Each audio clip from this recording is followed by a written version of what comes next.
Welcome to The Art of Growth. This is Jim Zartman, and we are starting our panels this week of our series on being a student of your story, where we asked people to reflect on if they could go back to one moment in time, what moment would that be and why? And today we have the Type 2 panel. Before we jump in with the Type 2 panel and then Joel and I responding to them, I want to let you know we are excited to announce that group coaching is back. We're going to have 2 groups that meet starting next month. And if you're not sure you'd like to join a group, we're going to have an interest webinar next week. And you can sign up for that in the link in the newsletter that goes out this week. If you aren't signed up for our newsletter, you can do that at theartofgrowth.org. These coaching groups have been some of the best work that we've done and have helped people take a huge step in their journey. So it'd be great to find out more about that and see if it would be something that would help you in your journey at this time. Okay, let's go ahead and jump in with our Type 2 panel and our first caller that we'll just jump into, who left this message in response to the question, if you could go back to one moment in your own life, what moment would you go back to and why? Some people wanted to go back to change a moment. Some people wanted to go back and experience something beautiful again. There's no right answer, but all of it has to do with being a student of our own story. Here was our first call-in from a Type 2. Hey there, my name is Deborah, and I am a Type 2. I am a social 2. So you asked the question, if you could go back to one moment in your own life, when would it be and why? And there are many thoughts that came to mind, but the one that's imprinted most on my heart is my oldest daughter is an 8. And when she was probably about 13 and being a typical teenager, and she was getting big and scary. I do not remember the reasons why. I just know that she was yelling and she was raging and she was angry. And me being a 2 and not comfortable with anger, and also being the parent, and I'm supposed to be in charge. I think I had a pretty strong one wing as a young parent, got bigger and scarier. Well, that wasn't effective. So what I wish I would have known then is what I know now, is that sometimes she has to get big and scary, and that it's not personal, and that it is not directed at me, and that if she can just get big and scary and let those things out, then she would be able to discuss whatever needed to be discussed or process on. So I think if I had this knowledge as a young parent, I would have saved thousands of arguments and hurt feelings and trauma that it left on each of us because the arguments just got so big. Thanks so much for listening. I hope you have a great day. Awesome. Thank you, Deborah, for sharing that and for being willing to be vulnerable about this moment. It's interesting. We asked this question, if you go back to one moment, what would it be and why? And right away with the 2, you're seeing the story that comes up is others focused. It's about someone else and the relational distance between them, because we talk about how the 2 is very focused on, wanting to manage the relational distance between them and the other person. And, right off the bat, it's very much this others focused thing about her and her daughter, which is, it's very 2, but it's also beautiful. It shows that heart of relationship and wanting to be in good relationship. Yeah, but I think it also demonstrates that a lot of parents would feel badly about things that they've done, with their kids growing up. I don't know that many parents would say there's not a single moment I'd like to go back to. And, in some cases, I think we can be in denial of those things. But as you look more closely, you realize, I've had some impacts on my kids. But I think to Deborah, I'd say, I'm with you. And that is painful. Thank you for sharing that. I felt that, you didn't varnish that. You just kind of laid it out there, and you've learned some things since then. So that's the bigger takeaway. And even going back, I think in some cases you can go back and maybe have these conversations with people that you've had interactions with that didn't go so well, and bring that up again, maybe apologize for it, or just at least have a conversation about what was intended in that, and unfortunately the impact that sometimes we have on each other. So I get it, and I think about things I could go back to and fix myself. And for sure. Yeah, sure. But what I love in your heart, Deborah, is that I can tell that you're someone who focuses on repair, who wants to like come back around, who wants to make things better, who wants to reconnect, who you say that you got big and scary, which, sometimes an 8 does respond to, honestly, like there can be an element of that they even appreciate. But I can see in you a desire to repair. And this is something that is consistent in all the data when it comes to parenting, is that, yes, there's tension that comes up. Yes, there's relational disruption that happens. But those who focus on repair, who come back around, who don't just like let it lie or let it go away, but circle back and reconnect again, then you're going to be golden. A therapist friend of ours told us when we were dealing with stuff with our daughter, they're like, according to data, you can get it wrong like 60% of the time. But if you circle back and repair, like you're always going to be establishing that security, that safety that a kid needs. You're going to be creating this connection that lasts over time. And I think that's really encouraging is to like, because I can see in this heart is that desire to reconnect, to make things better, to repair. Yeah. We recall the past so that we can engage in the present moments to make a difference in the future. So how do we do that? Well, as you've probably already doing, Deborah, you're probably already talking to other parents. Yeah. Right? So that's the way we forward the growth that we're experiencing in the present into the future. Yeah. Yeah. And the last thing I'll say is the last part where you were saying, if I would have known, I just let her get big and scary, because sometimes I understand that she needs to do that. What I love about that heart is this desire to make space for the difference of the other. And like, this is something we all need to get better at, right? Is this, I can make space for you. If this is who you are, if this is where you're coming from, I can make space for that. I can make room for that. And I can even show a value to that. I've had this conversation with my daughter. I was just like, even, your anger, I welcome it. Which is actually a line I saw from a movie where the character is in a conflict and he says, even your anger is perfect. And it's like, sometimes you do. It's like, I want to make space for the bigness of others, which is a Catholic phrase. I think it's a good way to show that you've actually done this work and you actually made huge strides in this area. Yeah, yeah. Hi there, my name is Jen Lee, and I am a type 2 wing 3 Enneagram. I'm incredibly passionate about the Enneagram, and I'm excited for the certification course starting in January.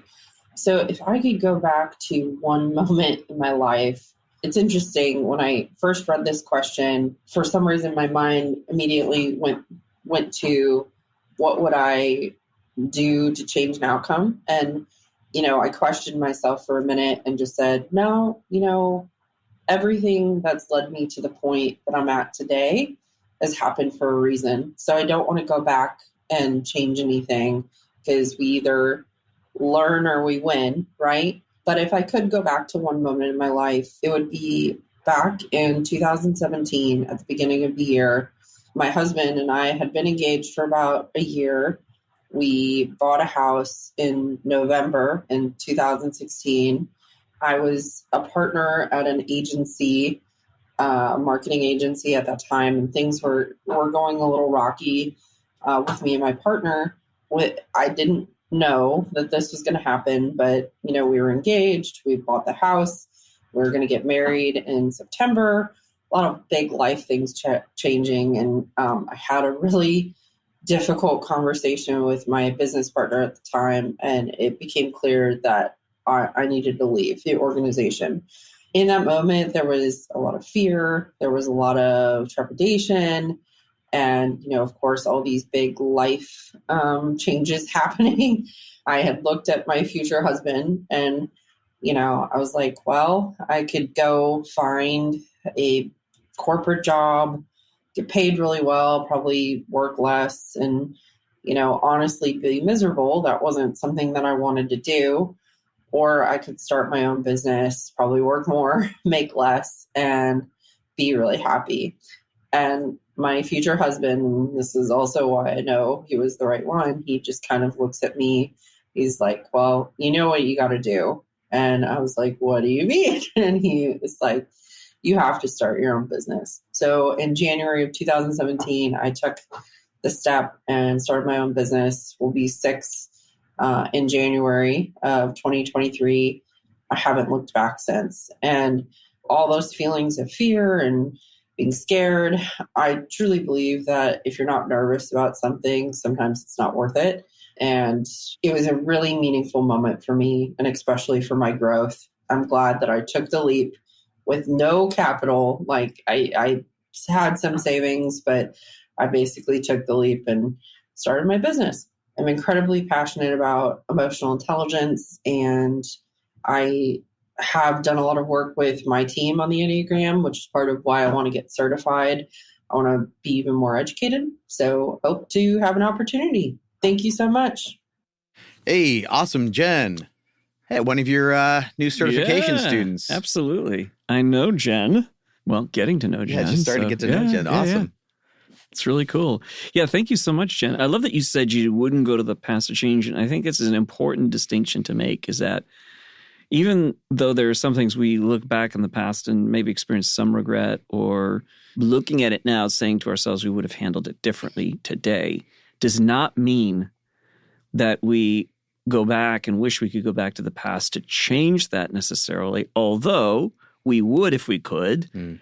But there's also a part of which it is necessary for us to grow. We have to go through what we go through in order to grow. So I really appreciate that part of it, Jen. And so, yeah, way to go on that. And that you are now taking the past experiences, engaging in the present to change future outcomes. And so I see how you're doing that now with what you're trying to do, getting certified and really wanting to impact the employees and really be a service to them to help them be their best selves. One of the things that came to mind when I was listening to her is how many heart types I've talked to who they have this idea and they have this feeling like I need to do this thing, but they can get stuck in that head-heart loop of where they're, the feeling about it, of wanting to do this, but the trepidation around it. And there can be sort of this agonizing interior experience of like then bouncing into head and thinking, analyzing it and feeling it, and actually not taking that step of pushing into the action. And she did. And I know that can't have been an easy decision, but I celebrate with you like stepping into action. And I think it's a very honorable thing to do. But like, obviously it's going to be terrifying. It's like, we know it's hard to like go out and start your own business and you don't know, like, am I going to have enough work this month? Or, because there's this fast or famine thing that can happen for entrepreneurial types. But that is to be celebrated because nobody actually relates to or is inspired by the story where, I just did this and it worked out perfectly. And then I went over here and everything and it was all easy. The struggle is what makes it relatable. It's what makes you go like I've earned it. I've earned being here. And we've often talked about, you're taking this moment to tell this story to celebrate something you've done. And we've talked about how important it is to celebrate because it solidifies something in you. It's like, yeah, I do have that within me. And if I wouldn't have taken that risk, if I would have gone the safe route, you would have always had this what if in the back of your mind. And so many of us are haunted by our what ifs. And so I love that you were willing to take that step. And now you can look back 6 years later and be like, I freaking did it. I did it. I love that. So one of the funny things that I just want to point out, Jen, is that, okay, so Jim, this is hilarious. Jen says, her husband to be says, you know what you have to do.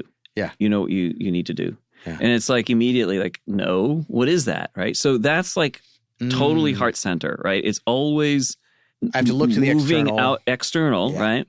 But as a heart type, you have to do, particularly as a 2, so let's talk about the 2, you have to do what is it that I want to really do, right? So like returning to the self, so self-referencing a little bit, in order to actually do what, Jen, you're doing now, right? What she's doing now is able to go to completely serving and helping other people. But in order to do that at the higher level that she is now doing it, she had to do the self-referencing.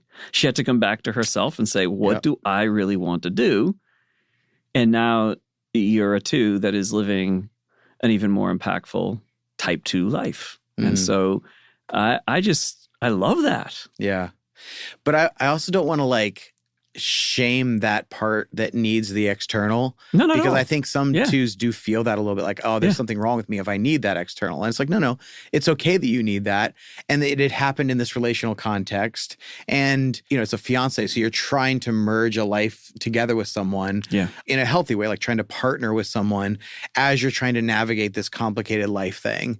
And so I love how you said it was confirmation that he was the right person for you. Yeah. When he basically spoke back to you your own heart. Oh yeah, yeah. Because if he would have said something else, it wouldn't have resonated with you the same way. So you did have a voice. You did know internally this is the right thing to do, and he didn't have to be like, "Well, you should do this."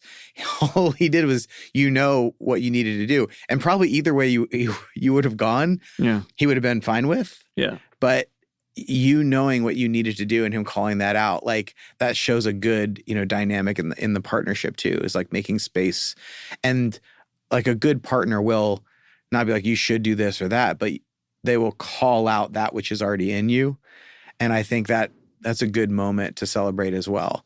So this launch of this relationship, because relationship is so central for you as a 2, also coincides with this launch of this business where you are in service and even a marketing capacity, right? So it's understanding how the story that goes out from a business into the outside world and how it's seen. And so all that combination, I think, was just a really like a beautiful moment to celebrate. Yeah, really good.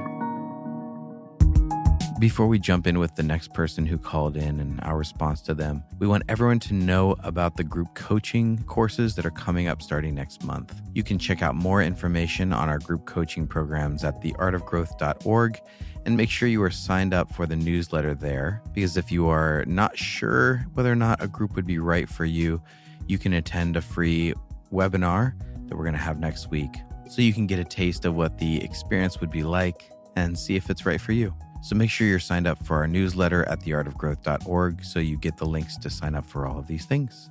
Okay, let's listen to our next caller. Hi, my name is Catherine. I am a 2 with a 1 wing, sexual subtype with a secondary self-pres. And I just want to say too, I just love the Art of Growth podcast. You all have been so influential and helping me understand, especially instincts and subtypes. And I also teach this and use this in my practice as a therapist. And thank you. It's great. And I was in one of your groups, which was also fantastic. There are 2 moments I can think of, and I couldn't decide which one that I would go back to. One is my 2nd grade birthday party when I had a shame response to something I said, and I internalized the belief that I could hurt people without realizing it. And it's been a lot of my life's growth work to change that. So that's been a moment that I've gone back to a lot in my own personal work to restore and change that and meet myself in a different way there. I don't know that that directly ties into being a 2 as much as responding that I thought I needed to manage myself at that point instead of just be who I was. Another one is in my Southern Baptist church that I grew up in, having a moment where the messaging around being a sinner and being saved kind of came through to me. And I was in shock that I wasn't already connected to God because I felt like I was. And I was being told that wasn't right or good enough. And that really changed the trajectory of my life there as well. From that moment on is when I took on the burden of the 2. I needed to be just like Jesus, and I needed to have no boundaries, and I needed to help everyone. And the Good Samaritan story was an albatross around my neck because I felt like I had to help every single person I saw that had any need in front of me at any moment. And I was not allowed to have any space for myself or any boundaries or any needs for myself. And that is a lot of where those 2 messages got internalized that I've since been able to work through and let go of and be able to see myself as a real person and a regular human, just like anyone else, and also doesn't have to save everyone else.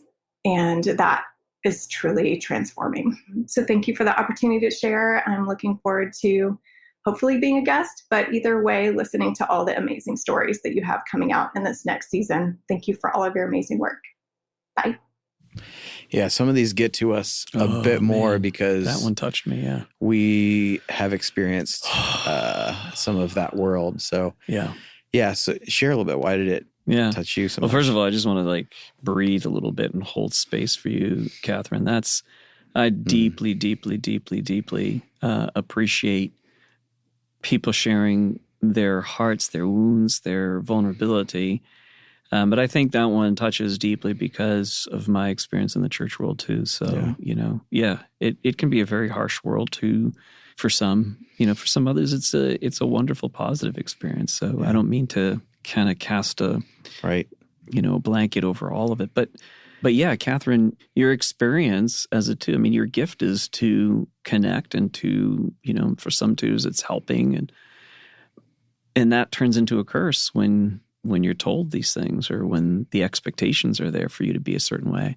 Mm-hmm. But I did want to speak to the message that you interpreted or heard and interpreted as, I must not be connected to God.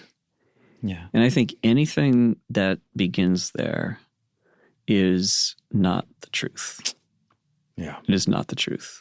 And I know their theologies. I was raised in them. Yeah. So I know them very, very, very well. They're not true. And the truth is that you are connected. The lie is the belief that you're not, which produces all sorts of unhealthy responses to that. Yeah. And so, that precious start of a child believing that they're completely connected to the divine, that's a beautiful, beautiful start. Yeah. But on the other hand, we all experience exile out of the garden. And so that's part of life, and it is so painful. And we experience that as part of, I think it's part of the path of growth sometimes, is that there's an exile and then there's a return. So thank you so much for opening up your heart and sharing about that. And I understand that environment more than I do a lot of others that people share. And it's hard because some of us are born into environments that we're very comfortable with because it goes right along with our type. It just fits so well. And then some of it's so antagonistic, you just feel like you can't be yourself at all. But then this is sort of in this third category, which is it's the thing you naturally would do anyway, but then it doubles down on it in a really extreme way. Just the way that the phrase she used, she said that the Good Samaritan story was like an albatross around my neck. Yeah. It's this weight of down of just going I already have a hard time as a two with boundaries. I tend to be porous, so things affect me. And as a therapist are talking about now being under-boundaried or over-boundaried instead of just this general term boundaries. But the twos tend to be more on the under-boundaried side. And so you're put into a world where you're supposed to be entirely externally focused, which is natural for them. For some of us, we need that message because we need to have a little bit more of an external focus and awareness of the needs of others. But as the two, you're already starting from that space. And so when there's this weight added onto you that you need to be doing that, it can just set off that anxiety mechanism of well, am I doing enough? Am I serving enough? And ending up in this place that I'm so thankful that you are more free from in this. I know it's not true that I should just basically serve and not be aware of my own needs at all. That you've come back to understanding that it is good and proper that you have your own needs. That we talk about here, something has to happen in you. It has to happen deep within you before it can happen through you. But nothing is happening in you. You're not pouring in yourself at all. You're not really going to have much to give. Mm-hmm. And so I love this heart of realizing and remembering, which is for twos, you have to have this daily reminder. It's almost like you have to start your day there. If I was coaching a two who is where you were 20 years ago, Catherine, I would say you may have to start your day with being okay, how do I actually prepare this mechanism for service. Because the Good Samaritan story may have been an albatross around your neck, but you probably would have found a lot of solace in the stories about Jesus actually withdrawing from the crowd, pulling away with his friends. That may have been something that would have brought, relief at that time. But I've joked in churches that anywhere you go, that people underline different parts of their Bible. And we've joked about, I think we actually did an episode once where we said what the sermon would sound like from every different type. Mm-hmm. Yeah. Because you can hear it. You can hear the messaging of someone's upbringing. And you said you heard that when you were reading parenting books. It's like all from this one. Yeah. It's like so clear their type shows up and like, this is how you should do it. And it doesn't always work on that kid or for that parent. So I love the freedom that you're stepping into. I love your awareness, Catherine, that it's ongoing work. And having gotten to know you a little bit in the group coaching that you referenced, I've seen you in action. I've seen, your heart for people. But I love that you're taking this time to do these things for yourself. So you're intentionally doing the things that are going to push against your type instead of trying to use your type to solve your type. You're doing the things that you need to do to be more whole. And that is a beautiful thing. That is a thing to be celebrated. Working backwards a little bit to what you said earlier, which was that, learning that you could actually hurt people and how that impacted you, Catherine. And there is a sense at which twos can take an over amount of responsibility around that. Like I'm, shocked that I hurt somebody. I had no intention to do that. Right. And then how do I ensure that never happens again becomes its own albatross around the neck of a two. Mm-hmm. There is both a wisdom that a two possesses at their best, which is I know how to serve other people. I know how to make other people happy. I know how to lift up people who are down, but also to be able to return to the self and be who you are, recognizing that no matter how hard you try, you are going to hurt people. And that there's a difference between your intention and your impact. And that your intention may not be to hurt people, but your impact may still be. And that does not make you a bad person. That does not make you. And of course, for the two, it's the threat is real. That this could end relationship. This could mean that I'm no longer wanted, no longer loved. Yeah. And so I get that. That's a really painful and scary place to be. But what you learn and begin to learn more and more is that as you handle your impact, like recognizing, I do have impact and it was maybe negative and I didn't mean it to be negative, that's how they experienced it. It does not mean that this is how now it is your responsibility, right? Yeah. And so like understanding and being gracious around someone and understanding that that's how you impacted them. Yeah. That's great. That's important, but it's not always your responsibility to solve. Yeah. And so that's an important piece too for growth for type twos. So yeah, I really appreciate you sharing that, Catherine. Yeah, because this comes up a lot with twos, and so I just want to reinforce what you're saying there, Joel, is that natural tendency to be overly responsible to manage the relational distance between me and you. And if something is wrong, I feel like I did something wrong and I need to be the one to fix it. And just waking up to sometimes it's not yours. It's not yours to do. It's not yours to fix. You showed up, you did your best, but whatever's going on, that's part of their journey too. And you are not responsible for their emotional health. They're on their own journey. They have to take their own responsibility. And as much as you can be a part of it, that's beautiful. But the way you shared it is just kind of like, but not at the expense of your own soul. Right. Right. And so I think that's something that every two has to kind of deal with, is that responsibility mechanism that says, I am responsible to manage the relational distance between us. And then allowing that to kind of be softened to say, I want to be empathetic and present to people, but I cannot take over ownership of what this becomes. Yeah.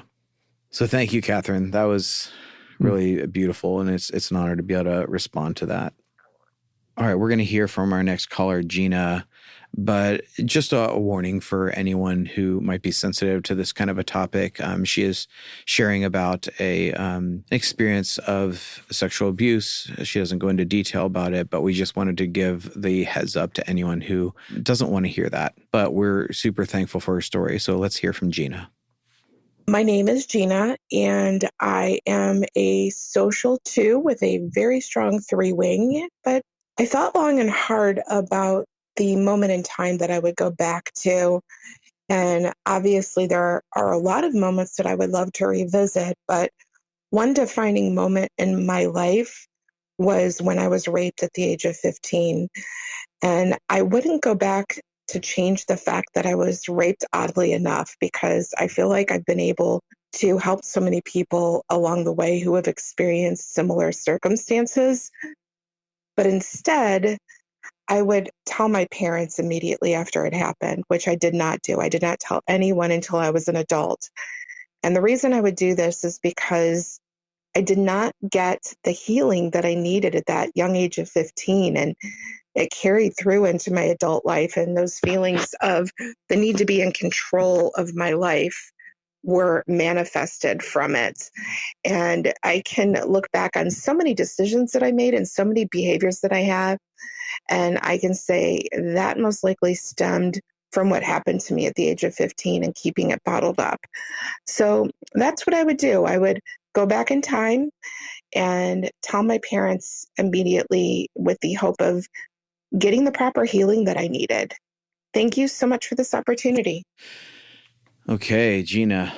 Well, thank you for being willing to share that so vulnerably. What struck me right off the bat was the confidence in your voice in even telling a story that's that personal, that intimate, that painful.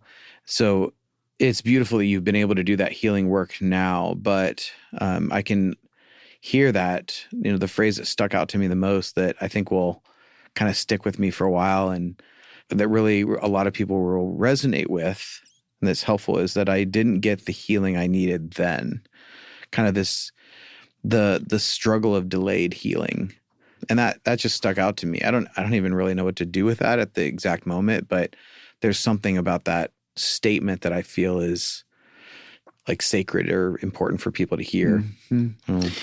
I think about how our ego is there to protect us, and how the need for protection immediately after a profound wounding is critical. And I think back to, and I've heard so many stories of people being wounded in the most profound ways. I mean, things that, like your story, that is just so, painful and difficult. But then how we can sometimes be super protective. And I think to your point, like bringing somebody else in, as you reflect back on that may have helped you. But I also wonder, and this is just, from a place of curiosity, I don't have any answers either, just more of like, is it that sometimes we need to be protected from anything for a bit before we can begin the healing process? Because I reflect back on, very, very, very painful things that happened to me too as a child. And so I just wonder about that. And yet I love the idea of, what you've brought in, which I do think that oftentimes healing is facilitated in, perhaps most of the time facilitated by being in relationship and by bringing other people into the process. I know my own healing has greatly increased by doing so. But again, I just wonder about that. Like, I care about that for people, because to open something too quickly can be maybe too much, right? Depending upon where you are at. But only you can know that. I think you have to know that, and about yourself and about the people you share with. Her. Oh yeah, saying it. She believes that her parents would have been a safe place to do that. Yeah. But absolutely. there is sometimes it's hard. But if something's gone on in your life a long time ago and you've never been able to share it, I do think that whatever we can't talk about owns us to a certain extent. It's that haunting in the background that we can't shake. But there's something about bringing it into the light. And I've had clients do this. They'll share things that they haven't shared with other people before. And in the conversation, normalizing it, empathizing with it, empathizing with their response to it, because a lot of times people judge themselves. It's heartbreaking to me as so many people judge themselves about how they responded to something horrible that happened to them. Yeah, exactly. And there's no right way to respond to something horrible that happens to you, you know, and you want to have a safe place to let it out. But for some people, you may not have at the time. But if some time has passed and it's still, you have still never shared it with anyone, something you've been through, find a safe place. Yes, there are safe places to share things. And you don't want that thing to own you anymore. Right. It loses so much power when it is brought out into the open, into a safe place. There is something very healing just about saying, this happened to me. Yeah. And the other person just being like, I'm with you. I'm so sorry. That's really hard. But my heart goes out to you. And, you did the best you could at the time with your response. And there's no saying like this should have been the response. Like there's no right way to navigate something that's really horrible for so many people. And so it's like, Gina, I appreciate you being willing to share that, and my hearts go out to you. But I'm also really honored for you to share about some of the healing and how you have taken some of that pain and turned it into service and care for others.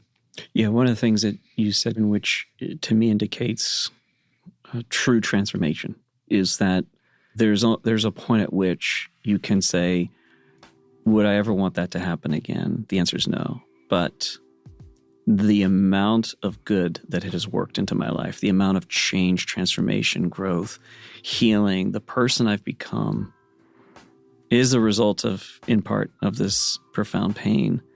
And so, no regrets, right? That's kind of the thing I'm hearing here is, and I think that's true transformation. Like, it is a strange thing to be able to hold that in paradox. Like, do I want that to ever happen? No, I would never want that to happen. It is horrible. But what I've become as a result of that is this, more glorious being. And so, I celebrate that with you, Gina. So, thank you so much for sharing that. Yeah.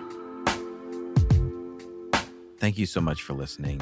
Before I read our close for today, I wanted to remind you that you can go to theartofgrowth.org for a lot of our free resources, like our free Enneagram type assessment, free instincts assessment, as well as find out more information about our group coaching program that I mentioned before, individual coaching and corporate coaching. But for now, I thought it was appropriate to finish this episode with this poem we posted on Instagram this week that I wrote called A Reason for Grace. And so may you take this with you this week. No one has ever done this before, nor had to figure this out. No one knows how this should go or has solved the mystery of how to be you. No one has ever done this better because this has never been done. No one has figured this out, this wonder of being you, of having your background, your skills, your struggles, your wounds, your gifts, your family, your personality, your context. No one. You are building the only real expert in the making on what it's like to be you. So grace to the one figuring it out. Get help, but give grace.